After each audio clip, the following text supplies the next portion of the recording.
വളരെ കാലം കൊണ്ട് ഞാൻ ഉണ്ടാക്കണം എന്ന് ആഗ്രഹിച്ച ഒരു റെസിപ്പിയാണിത്. അപ്പോൾ ഇതിലേക്ക് നമുക്ക് വേണ്ടത് ഇളം ചൂട് പാലാണ്. ഞാൻ 3 കപ്പ് പാൽ എടുത്തിട്ടുണ്ട്. പിന്നെ 2 ടീസ്പൂൺ ഇൻസ്റ്റൻറ്റ് ഈസ്റ്റും കൂടി ഇട്ട് കൊടുക്കുകയാണ്. അപ്പോൾ പാലിൻ്റെ ചൂട് കൂടിപ്പോരുത്, എങ്കിൽ ഈസ്റ്റ് ആക്റ്റീവ് ആവത്തില്ല. പിന്നെ നമുക്ക് 3 ടേബിൾ സ്പൂൺ പഞ്ചസാരയും കൂടി ഇട്ട ശേഷം ഇതൊന്ന് മിക്സ് ചെയ്ത് കൊടുക്കാം. അതായത് എല്ലാം കൂടി ഒന്ന് യോജിച്ച് വരണം. അതിന് ശേഷം നമുക്ക് ഒരു ക്ലിംഗ് റാപ്പ് കൊണ്ട് ഇതൊന്ന് കവർ ചെയ്ത് 10 മിനിറ്റ് മാറ്റി വെക്കാം. 10 മിനിറ്റിന് ശേഷം നമ്മൾ നോക്കുമ്പോഴേക്ക് ഇതേ കണ്ടോ, ഈസ്റ്റൊക്കെ ആക്റ്റീവായി വന്നിട്ടുണ്ട്. ഇതിലേക്ക് ഞാൻ 2 മുട്ട പൊട്ടിച്ച് ഒഴിച്ചു കൊടുക്കുകയാണ്. റൂം ടെമ്പറേച്ചർ മുട്ടയാണ് ഞാനിവിടെ എടുത്തിരിക്കുന്നത് കേട്ടോ.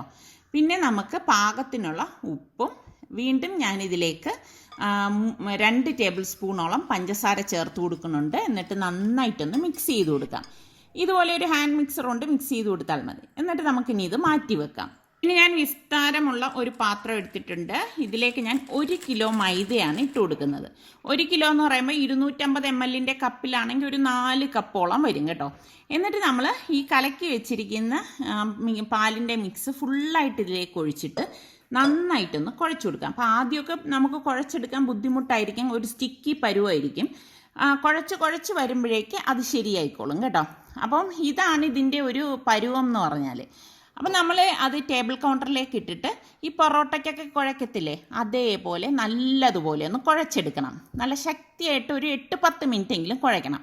കുഴച്ച ശേഷം ഞാൻ കുറച്ച് ഓയിൽ ഇതിലേക്ക് കൈകൊണ്ട് തടവിയിട്ട് വീണ്ടും ഇതൊന്ന് കുഴച്ചു കൊടുക്കുകയാണ്. അപ്പോൾ ഇടയ്ക്കിടയ്ക്കൊന്ന് ഓയിലൊന്ന് കൈകൊണ്ട് തടവി കൊടുത്താൽ മതി. നമ്മൾ ഈ കുഴച്ചെടുക്കുന്നതിലിരിക്കും ആ ബന്നിൻ്റെ ഒരു സോഫ്റ്റ്നെസ് എന്ന് പറയുന്നത്. എത്ര നന്നായിട്ട് കുഴയ്ക്കോ അത്രയും സോഫ്റ്റ് ആയിരിക്കും നമ്മുടെ ബന്ന്. അപ്പോൾ ഇതുപോലെ ഞാൻ ആക്കിയിട്ട് അതേ പാത്രത്തിലേക്ക് വെച്ച് തന്നെ മൂടി വെക്കാണ്. കാരണം ഞാൻ വലിപ്പമുള്ളൊരു പാത്രം എടുക്കാൻ കാര്യം ഇതുപോലെ ഓയിൽ ഒഴിച്ച് തടവിയിട്ട് വേണം നമ്മൾ ഈ മാവ് ഇതിലേക്ക് വെച്ച് കൊടുക്കാൻ. ഇനിയും ഈ മാവ് പൊങ്ങി വരും. അപ്പോൾ അതുകൊണ്ടാണ് വലിപ്പമുള്ള പാത്രം എടുക്കുന്നത്. മീതയും കുറച്ച് ഓയിൽ ഇതുപോലെ ഒന്ന് തടവിയിട്ട് ഒരു 10 മിനിറ്റ് നമുക്ക് വീണ്ടും ഇത് അടച്ച് മാറ്റി വെക്കണം. പിന്നെ ഞാനിവിടെ 450 ഗ്രാമിൻ്റെ ചിക്കൻ ബ്രസ്റ്റ് എടുത്തിട്ടുണ്ട്. എല്ലില്ലാത്ത പീസാണ് കേട്ടോ ഇത്. അപ്പോൾ അത് ഞാനിതാ ഇതുപോലെ ചെറുതായിട്ട് കട്ട് ചെയ്തെടുക്കുന്നത് എന്തിനെന്ന് വെച്ചാൽ മിക്സിയുടെ ജാറിലിട്ട് ഒന്ന് അരച്ചെടുക്കാൻ വേണ്ടിയിട്ടാണ്. അപ്പോൾ ഞാൻ ഫുള്ളായിട്ട് ഈ 450 ഗ്രാം എടുത്തിട്ടുണ്ട്. ഒരു 8-10 വെളുത്തുള്ളി അല്ലിയും കൂടി എടുത്തിട്ട് 2 കൂടി ചേർത്ത് നല്ലതുപോലെ ഒന്ന് അരച്ചെടുക്കണം. ഒട്ടും വെള്ളം ചേർക്കരുത് കേട്ടോ. ഈ പരുവത്തിൽ വേണം അരച്ചെടുക്കാനുള്ളത്. അപ്പം നമുക്ക് ഇനി ഇത് ഒരു ബൗളിലേക്ക് മാറ്റി കൊടുക്കാം. അപ്പോൾ ചിക്കൻ ഇഷ്ടമില്ലാത്തവർക്ക് വേണമെങ്കിൽ ബീഫ് വേണമെങ്കിലും ഉണ്ടാക്കാം കേട്ടോ. അപ്പോൾ ഞാനിവിടെ 4 സ്ലൈസ് ബ്രെഡ് എടുത്തിട്ടുണ്ട്. വീറ്റ് ബ്രെഡാണ് എടുത്തിരിക്കുന്നത്. ഇനി നിങ്ങൾക്ക് വൈറ്റ് ബ്രെഡ് മതിയെങ്കിൽ അത് വേണമെങ്കിൽ എടുക്കാം. അതൊന്ന് പൊടിച്ചെടുക്കണം. ആ പൊടിച്ചെടുത്തത് നമുക്കിതിലേക്ക് ഇട്ട് കൊടുക്കാം. ഇനി നിങ്ങളുടെ കയ്യിൽ ബ്രെഡ് ക്രംസ് ആണുള്ളതെങ്കിൽ അതും ഇതിലേക്ക് ഈ ബ്രെഡിന് പകരമായിട്ട് ചേർത്ത് കൊടുക്കാം. പിന്നെ നമുക്ക് 1 ടേബിൾ സ്പൂണോളം സോയാ സോസ് ഒഴിച്ചു കൊടുക്കണം. അതുപോലെ തന്നെ 2 ടേബിൾ സ്പൂണ് ചില്ലി സോസൊക്കെ നമുക്കിപ്പോൾ വാങ്ങിക്കാൻ കിട്ടും കേട്ടോ. പിന്നെ 1 ടേബിൾ സ്പൂൺ ചില്ലി ഫ്ലേക്സും 1 ടീസ്പൂൺ കുരുമുളക് പൊടിയും പാകത്തിനുള്ള ഉപ്പും കൂടി ഇട്ടിട്ട് നന്നായിട്ട് ഇതൊന്ന് കുഴച്ചെടുക്കണം. കൈകൊണ്ട് നല്ലതുപോലെ എല്ലാം കൂടി മിക്സ് ആവത്തക്ക രീതിയിൽ നല്ല വൃത്തി ഇതൊന്ന് കുഴയ്ക്കണം. കുഴച്ചിട്ട് ഏകദേശം 1 ടേബിൾ സ്പൂണോളം ഓയിൽ നമ്മൾ ഇതിലേക്ക് ഒഴിച്ച് ചേർത്ത് വീണ്ടും ഒന്ന് കുഴച്ചെടുക്കുകയാണ് ചെയ്യണത്. അപ്പോൾ ഈ ഒരു പരുവത്തിൽ വരും കണ്ടോ. അപ്പോൾ ഇതാണ് ഇതിൻ്റെ ഒരു പരുവം എന്ന് പറയുന്നത്. അപ്പോൾ ഇനി നമുക്കിത് ഷേപ്പ് ചെയ്യാൻ വേണ്ടി ഞാൻ വലിയൊരു പ്ലേറ്റ് എടുത്തിട്ടുണ്ട്. അപ്പോൾ ഈ പ്ലേറ്റിൽ ഫുള്ളായിട്ട് എനിക്കിത് പരത്തണം. അപ്പോൾ ഞാൻ ക്ലിംഗ് റാപ്പ് വെച്ച ശേഷം കുറച്ച് ഓയിലും കൂടെ ഒന്ന് തടവിയിട്ടാണ് നമ്മളിനി ഈ ചിക്കൻ ഇതിലേക്ക് വെച്ചിട്ട് പരത്തിയെടുക്കുന്നത്. കാര്യം എന്താണെന്ന് വെച്ചാൽ ഇത് ഫുള്ളായിട്ട് എനിക്ക് ഈ ഒരു വലിപ്പത്തിൽ വേണം. അതുകൊണ്ടാണ് എളുപ്പം ഇളകി കിട്ടേ വേണം. അപ്പോൾ പ്ലേറ്റിൽ നമ്മൾ ഡയറക്റ്റ് ഇട്ട് കഴിഞ്ഞാൽ ഇളകി കിട്ടത്തില്ല കേട്ടോ. ഇതുപോലെ ക്ലിംഗ് റാപ്പ് വെച്ചിട്ട് നമ്മൾ ചെയ്യുകയാണെങ്കിൽ നമുക്ക് എളുപ്പത്തിൽ ഇളക്കിയെടുക്കാനും പറ്റും. അപ്പോൾ ഇത് ഞാനൊരു 10 മിനിറ്റ് ഫ്രീസറിലേക്ക് മാറ്റുവാണ്. അപ്പോൾ നമ്മൾ 10 മിനിറ്റ് മാറ്റി വെച്ച മാവ് ഇതാ കണ്ട കറക്റ്റ് പരുവത്തിന് വന്നിട്ടുണ്ട്. അപ്പോൾ ഞാനിതേ അത് ഒന്നുകൂടി ഒന്ന് കുഴച്ചെടുക്കുന്നത് കേട്ടോ. ഇതുപോലെ ജസ്റ്റ് ഇതുപോലെ ഒന്ന് കുഴച്ചെടുക്കത്തേ ഉള്ളൂ. അപ്പം ഇനിയിപ്പം നമുക്ക് ഇതുപോലെ അതായത് ഇതുപോലെ ഒന്ന് കുഴച്ചിങ്ങനെ പൊറോട്ടയ്ക്കൊക്കെ നമ്മൾ എടുക്കണ ആ ഒരു പരുവം എന്ന് തന്നെ പറയാം. എടുത്ത ശേഷം ഒന്ന് ഫോൾഡ് ചെയ്ത് കൊടുക്കണം. കാരണം അതിൻ്റെ ഉള്ളിലെ ആ ഒരു ബ്രെഡിൻ്റെ ആ ഒരു സോഫ്റ്റ്നെസ് നമുക്കറിയത്തില്ല. അതുപോലെ കിട്ടാൻ വേണ്ടിയിട്ടാണ് ഇങ്ങനെ ഞാൻ ഫോൾഡ് ചെയ്തെടുക്കുന്നത്. തിരിച്ച് മറിച്ച് ഇതുപോലെ ഫോൾഡ് ചെയ്ത് പിന്നെ 2 സൈഡും വശങ്ങളിലുള്ളതും ഇതുപോലെ ഉള്ളിലേക്ക് ആക്കിയിട്ട് ഉള്ളിലേക്ക് അങ്ങ് ഷേപ്പ് ചെയ്ത് കൊടുക്കുമ്പോൾ കറക്റ്റ് നമുക്ക് ആ ഒരു ബണ്ണിൻ്റെ ഷേപ്പിൽ ആക്കിയെടുക്കാൻ സാധിക്കും. ഇതൊക്കെ ഓരോരുത്തരുടെ നിങ്ങളുടെ ആ ഒരു രീതിക്ക് അനുസരിച്ച് എടുത്താൽ മതി കേട്ടോ. അപ്പം ഞാൻ ഇതാ ഒരു ബേക്കിംഗ് ട്രേയിൽ ഫോയിൽ പേപ്പർ വെച്ചിട്ട് കുറച്ച് ഓയിൽ ഇതുപോലെ ഒന്ന് കൈകൊണ്ട് തേച്ച് കൊടുക്കുകയാണ്. എന്നിട്ട് നമുക്ക് ഈ മാവ് ഇതിലേക്ക് വെച്ച് കൊടുക്കാം. വെച്ച് കൊടുത്തിട്ട് നമുക്ക് വലിയൊരു പാത്രം കൊണ്ട് ഇതൊന്ന് മൂടിക്കൊടുക്കണം. എന്നിട്ട് ഒരു 5 മിനിറ്റ് നമുക്കിതൊന്ന് മാറ്റി വെക്കാം. വീണ്ടും ഇത് ഒന്നും കൂടി പൊങ്ങി വരും കേട്ടോ. ഒരു 5 മിനിറ്റ് മാറ്റി വെച്ചാൽ മതിയാവും. ഈ സമയം നമുക്ക് ഓവൻ പ്രീഹീറ്റ് ചെയ്യാം. ഞാനിവിടെ 150 ഡിഗ്രി സെൽഷ്യസിൽ 5 മിനിറ്റാണ് ഓവൻ പ്രീഹീറ്റ് ചെയ്തിരിക്കുന്നത്. അപ്പോൾ 5 മിനിറ്റ് കഴിഞ്ഞ ശേഷം ഞാൻ പാത്രം മാറ്റിയിട്ട് കുറച്ച് വെള്ളമാണ് ബ്രഷ് ചെയ്ത് കൊടുക്കുന്നത്. ഇനി നിങ്ങൾക്ക് പാല് വേണമെങ്കിലോ മുട്ട വേണമെങ്കിലോ ഇതിൻ്റെ മുകളിൽ ബ്രഷ് ചെയ്ത് കൊടുക്കാം. അപ്പം വെള്ളമാണ് എനിക്ക് സൗകര്യം, അതുകൊണ്ട് ഞാൻ വെള്ളം വെച്ചിട്ടാണ് ഇതൊന്ന് ബ്രഷ് ചെയ്ത് കൊടുക്കുന്നത്. ഫുള്ളായിട്ട് ഇതുപോലെ ബ്രഷ് ചെയ്ത് കൊടുത്ത ശേഷം പിന്നെ നമുക്ക് വേണ്ടത് വെള്ള എള്ളാണ്. നമ്മൾ കണ്ടിട്ടില്ലേ ബർഗറിൻ്റെ മുകളിൽ എള്ളിരിക്കുന്നത്? അപ്പം ആ എള്ള് ഇതുപോലെ ഒന്ന് സ്പ്രിങ്കിൾ ചെയ്ത് കൊടുക്കണം. എല്ലായിടത്തും വരത്തക്ക രീതിയിൽ ഞാൻ ഇതാ ഇതുപോലെ ഒന്ന് സ്പ്രിങ്കിൾ ചെയ്ത് കൊടുക്കുകയാണ്. അപ്പോൾ ഇപ്പോൾ നമ്മളുടെ ബണ്ണിൻ്റെ മാവ് ഇവിടെ റെഡി ആയിട്ടുണ്ട്. അപ്പോൾ ഓവൻ പ്രീ ഹീറ്റ് ആയപ്പോഴേക്ക് ഞാൻ ദാ ഓവൻ ഓപ്പൺ ചെയ്തിട്ട് നമുക്കിനി ഇത് ബേക്ക് ചെയ്യാനായിട്ട് വെക്കാം. ഓവനിലേക്ക് വെച്ചിട്ട് 200 ഡിഗ്രി സെൽഷ്യസിൽ ഞാൻ 30 മിനിറ്റ് ബേക്ക് ചെയ്തെടുക്കുകയാണ്. ഓരോരുത്തരുടെ ഓവനെ ഡിപ്പെൻഡ് ചെയ്തിരിക്കും ബേക്കിംഗ് ടൈം എന്ന് പറയുന്നത് കേട്ടോ. ഞാനിപ്പം ഞാൻ പറഞ്ഞില്ലേ 200-ലാണ് വെച്ചിരിക്കുന്നത്. അതൊക്കെ ഓരോരുത്തരുടെ ഓവനെ ഡിപ്പെൻഡ് ചെയ്തിരിക്കും. അത് നിങ്ങൾ ചിലരുടെ 180 ഡിഗ്രിയിൽ തന്നെ റെഡിയാവും. അത് ഏതാണെന്ന് നോക്കിയിട്ട് അതിനനുസരിച്ച് ചെയ്തെടുത്താൽ മതി. പിന്നെ നമുക്കിതിലേക്ക് വേണ്ടത് വെജിറ്റബിൾസ് ആണ്. ഞാനിവിടെ ഇതേ കുക്കുംബറൊക്കെ ഒന്ന് സ്ലൈസ് ചെയ്തെടുക്കുകയാണ്. കുക്കുംബർ ഇതുപോലെ സ്ലൈസ് ചെയ്തത് ഒരു പാത്രത്തിലേക്ക് മാറ്റുകയാണ് കേട്ടോ. പിന്നെ ഞാനിതിലേക്ക് ചേർക്കണത് ടൊമാറ്റോയാണ്. അപ്പോൾ നമ്മൾ ബർഗറിലൊക്കെ നമ്മൾ കണ്ടിട്ടില്ലേ ഇങ്ങനെ വെജിറ്റബിൾസ് ഒക്കെ ഇരിക്കുന്നത്. അപ്പം നമുക്ക് അതിലേതൊക്കെ വെജിറ്റബിൾസ് ആണോ ഇതൊക്കെ നമുക്ക് അതിൽ ചേർത്ത് കൊടുക്കാവുന്നതാണ്. ഞാൻ ഈ ക്യാപ്സിക്കം ഗ്രീനും അതുപോലെ തന്നെ റെഡും എടുക്കുന്നുണ്ട് കേട്ടോ. ഇതൊക്കെ ഇടുമ്പോഴാണ് ഒരു ഭംഗി, നമ്മളുടെ ആ ബർഗർ കാണാൻ നല്ലൊരു ഭംഗി വേണ്ടേ. അപ്പോൾ ഇതാ നമ്മളിതെല്ലാം കട്ട് ചെയ്ത് എടുത്ത് വെച്ചിട്ടുണ്ട്. പിന്നെ ലെറ്റ്യൂസും ഉണ്ട്.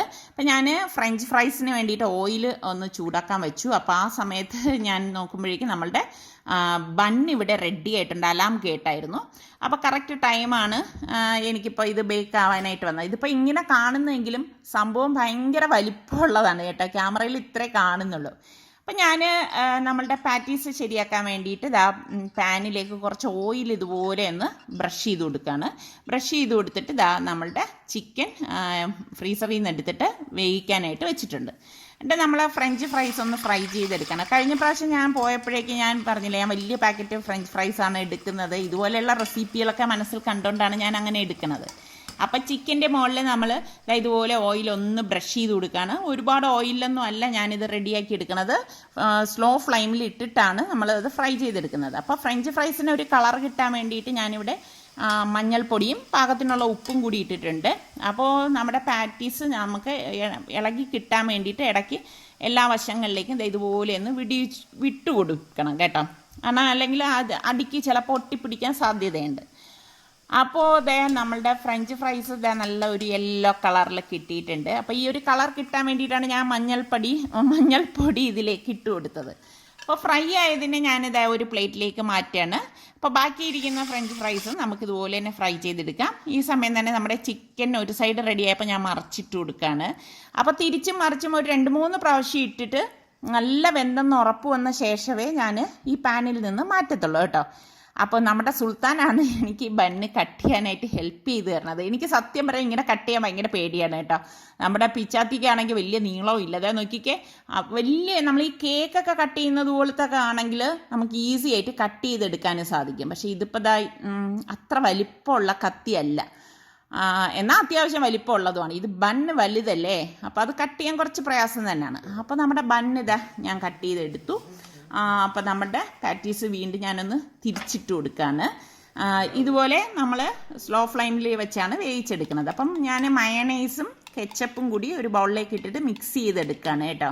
നമ്മൾ ഇതൊക്കെ വാങ്ങിക്കുമ്പോൾ കണ്ടിട്ടില്ലേ, ഈ ഒരു ടൈപ്പിലാണ് നമുക്ക് ആ മയണൈസ് കിട്ടുന്നത്. എന്നിട്ട് ആ ബണ്ണിൻ്റെ അടിഭാഗത്തുള്ള ആ ഒരു പീസിൽ നമ്മൾ മയണൈസ് ഫുള്ളായിട്ട് അങ്ങ് തേച്ച് കൊടുക്കും.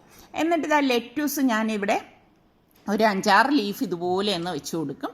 വെച്ച് കൊടുത്ത ശേഷം നമ്മുടെ പാറ്റീസ് ഇതുപോലെ സെൻറ്ററിലേക്ക് വെച്ച് കൊടുക്കും കേട്ടോ. ഇനി നമുക്ക് ചീസ് വേണം. അപ്പം ചീസ് ഞാൻ കുറച്ച് പാലൊഴിച്ചൊന്ന് മെൽറ്റ് ചെയ്യിച്ചെടുക്കുകയാണ് കേട്ടോ. ഇത് നമ്മുടെ അമുലിൻ്റെ ചീസാണ് ഞാനിപ്പോൾ ഇവിടെ എടുത്തിരിക്കുന്നത്. അപ്പോൾ അത് മെൽറ്റായി വരുമ്പോഴേക്ക് നമുക്ക് ചൂടോടുകൂടി തന്നെ ഈ ചിക്കൻ്റെ മീതെ വെച്ചിട്ട് ഒന്ന് സ്പ്രെഡ് ചെയ്ത് കൊടുക്കണം കേട്ടോ. എനിക്ക് തോന്നുന്നു കുറച്ചുകൂടി പാലൊഴിച്ചിരുന്നെങ്കിൽ ഇച്ചിരി കൂടെ ലൂസായി തന്നെയായിരുന്നു. അപ്പം ഞാൻ ഇതുപോലെ ഒന്ന് സ്പ്രെഡ് ചെയ്ത് കൊടുക്കണം. ഫുള്ളായിട്ട് അങ്ങ് സ്പ്രെഡ് ചെയ്ത് കൊടുക്കണം കേട്ടോ. അപ്പോൾ ഇതുപോലെ നമ്മൾ എല്ലായിടത്തും സ്പ്രെഡ് ചെയ്ത ശേഷം നമുക്കിതിലേക്ക് വെജിറ്റബിൾസ് വെച്ച് കൊടുക്കാം. നമ്മൾ ഈ അരിഞ്ഞ് വെച്ചിരിക്കുന്ന കുക്കുംബർ, ടൊമാറ്റോ, ക്യാപ്സിക്കം അതൊക്കെ നമ്മളുടെ മനോധർമ്മം അനുസരിച്ച് ഇതുപോലെ ഒന്ന് വെച്ച് കൊടുക്കുക. അത് കഴിഞ്ഞിട്ട് നമ്മളുടെ ഫ്രഞ്ച് ഫ്രൈസ് ഫുള്ളായിട്ട് വെച്ച് കൊടുക്കുകയാണ്. എന്നിട്ട് നമുക്ക് ഈ സോസ് ഇതിന് മീതെ ഇതുപോലെ ഒന്ന് ഒഴിച്ചു കൊടുക്കും. പിന്നെ നമുക്ക് സ്ലൈസ് ചീസ് ഉണ്ടല്ലോ, അതിതുപോലെ ഞാൻ വെച്ച് കൊടുക്കുകയാണ്.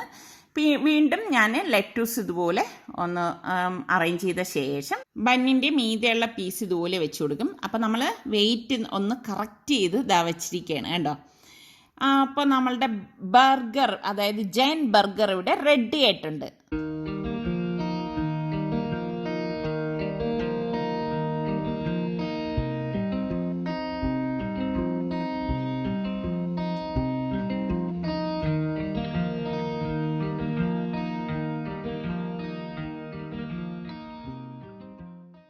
അപ്പം ഞാൻ മനസ്സിലൊരു 3 കിലോ ബർഗറാണ് കുറിച്ചിരുന്നത്.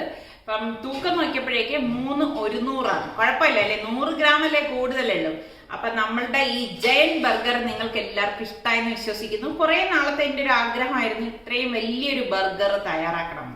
അപ്പോൾ ട്രൈ ചെയ്യാൻ ഞാൻ പറയത്തില്ല, ഇത് എൻ്റെ ഒരു ആഗ്രഹം കൊണ്ട് ഞാൻ ഉണ്ടാക്കിയെടുത്തതാണ് കേട്ടോ. അപ്പം ഇഷ്ടപ്പെടുകയാണെങ്കിൽ ലൈക്ക് ചെയ്യാനും ഷെയർ ചെയ്യാനും പിന്നെ കമൻറ്റ് ചെയ്യാനും ഒന്നും മറന്നു വരുതേ. അപ്പോൾ ഇത്രയും വലിയ ബർഗർ നമ്മൾ മാത്രമല്ല കേട്ടോ കഴിക്കുന്നത്. അപ്പം ഞാൻ എൻ്റെ കുറച്ച് ഫ്രണ്ട്സിനൊക്കെ ഇതിപ്പോൾ കൊടുക്കും. അപ്പോൾ ഈ ഒരു രീതിയിൽ നിങ്ങൾ ട്രൈ ചെയ്തില്ലെങ്കിലും ഇതിനേക്കാളും ചെറിയ വേർഷൻ നിങ്ങൾക്ക് ട്രൈ ചെയ്ത് നോക്കാവുന്നതാണ്. നല്ല അടിപൊളി സൂപ്പർ ബർഗറായിരുന്നു കേട്ടോ. അപ്പോൾ ഇന്നത്തെ ഈ നമ്മളുടെ ജയൻ ബർഗർ നിങ്ങൾക്ക് എല്ലാവർക്കും ഇഷ്ടമായെന്ന് വിശ്വസിക്കുന്നു. അപ്പോൾ നിങ്ങൾ ലൈക്ക് ചെയ്യാനും ഷെയർ ചെയ്യാനും കമൻറ്റ് ചെയ്യാനും ഒന്നും മറന്നു വരുത് കേട്ടോ. അടുത്തിനി നമുക്ക് നല്ല റെസിപ്പിയോ വ്ളോഗായിട്ടൊക്കെ വരുന്നത് വരെ എല്ലാവർക്കും ബൈ.